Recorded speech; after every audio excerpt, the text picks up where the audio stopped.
मान्यवर, कोरोना आया, मोदी जी ने शुरुआत की पक्षापक्षी से ऊपर उठकर संघ भावना से। ये पूरे समाज की लड़ाई है, पूरी दुनिया की लड़ाई है, पूरे देश की लड़ाई है। पक्षापक्षी में नहीं पड़ना, सबको साथ में रखकर कोरोना के खिलाफ की लड़ाई की शुरुआत हुई।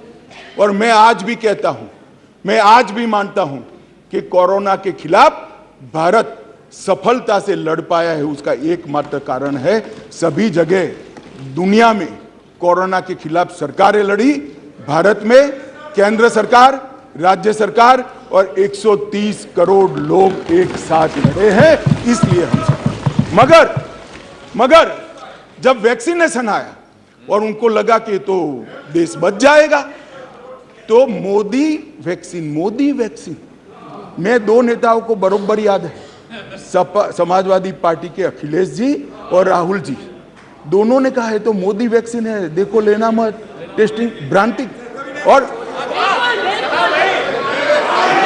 मान्यवर,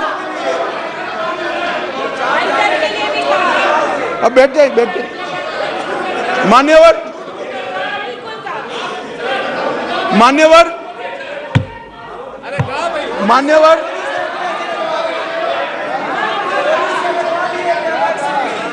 मान्यवर जनता ने वैक्सीन लेना शुरू किया।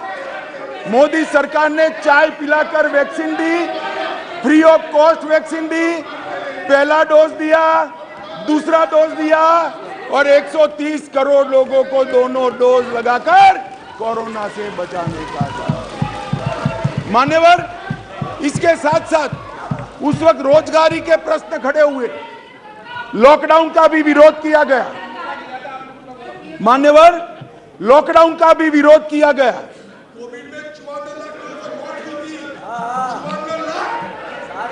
मान्यवर,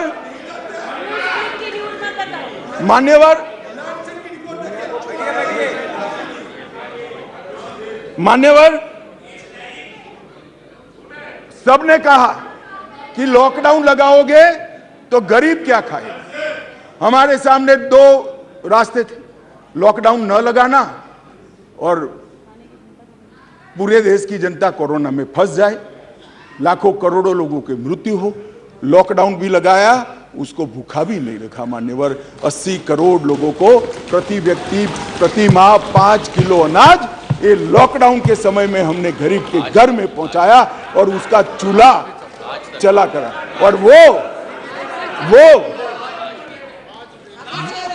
वो आज भी चल रहा है, आज भी चल रहा है।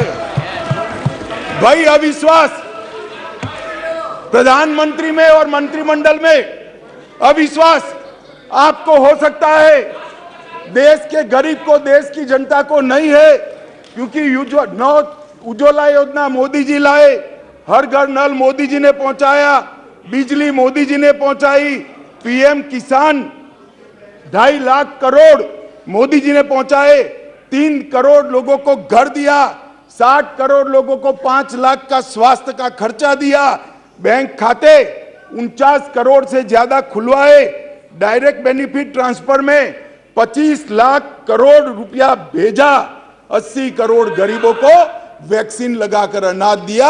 अविश्वास आपको है, देश की जनता को अविश्वास नहीं है, वो मोदी जी के साथ। मान्यवर,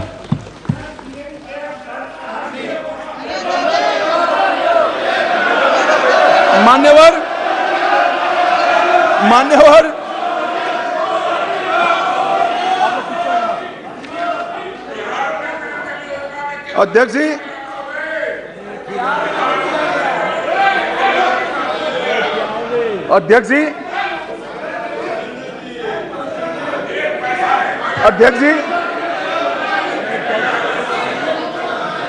अध्यक्ष जी, इस सदन में एक ऐसे नेता है, अरे यार सुनो ना, इस सदन में एक ऐसे नेता है जिनको आज तक 13 बार राजनीति में लॉन्च किया गया है और 13 ही बार फेल गए। उनका एक लॉन्चिंग मैंने देखा है, उनका एक लॉन्चिंग यहां सदन में हुआ था।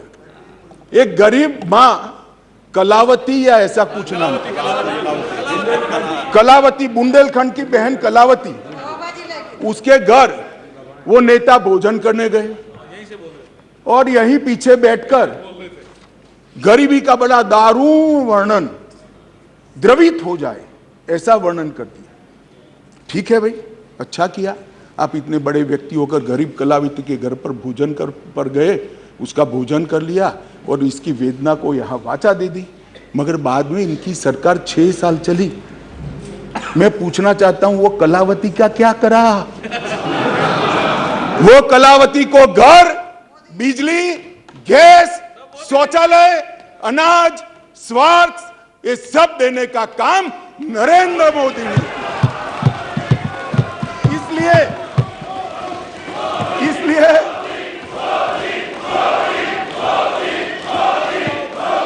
इसलिए जिस कलावती के घर पर आप भोजन पर गए हो, इसी को भी मोदी जी पर अविश्वास नहीं है, वो आज मोदी जी के साथ है।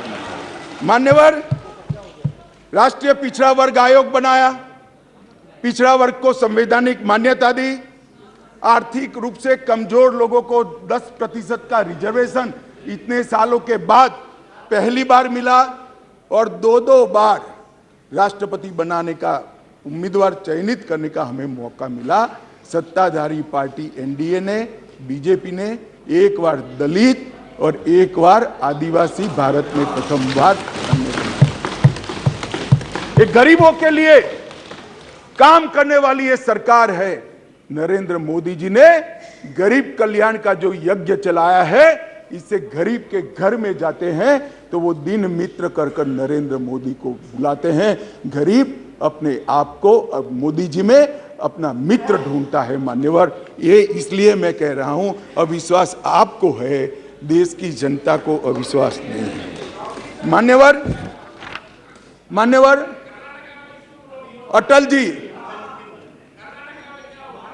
मान्यवर अटल जी इस देश को 11वीं अर्थव्यवस्था छोड़कर गए। अब अटल जी तो जन नेता थे, ज्यादातर सांसदों की तरह कार्यकर्ता के नाते काम करते करते, आइडियोलॉजी का प्रचार करते करते देश के प्रधानमंत्री बने। 6 साल तक चलाया, 6 साल में 15वें नंबर से 11वें नंबर पर लाए, फिर एक अर्थशास्त्री प्रधानमंत्री बने, यूपीए की सरकार आई। मैं उनका धन्यवाद करना चाहता हूं कि 11वें नंबर से 12वें नंबर पर नहीं ले गए, उन्होंने 11वां नंबर संभाल कर रखा। और फिर नरेंद्र मोदी जी आए। ढेर सारे पंडित कहते थे मोदी जी देश का अर्थतंत्र कैसे संभालेंगे, मनमोहन सिंह चौपट कर कर गए हैं, सारे ग्राफ उल्टे हैं, सारे पैरामीटर्स आउट ऑफ कंट्रोल है। मगर गरीबों के घर से जन्मा हुआ ये आदमी, संघर्ष कर कर राजनीति में आया हुआ आदमी, सरपंच का चुनाव लड़े बगैर सफल मुख्यमंत्री बनने वाला ये आदमी नरेंद्र मोदी, इसने 9 साल में देश के अर्थतंत्र को 11वें से 5वें नंबर पर पहुंचाने का काम। और मान्यवर मुझे भरोसा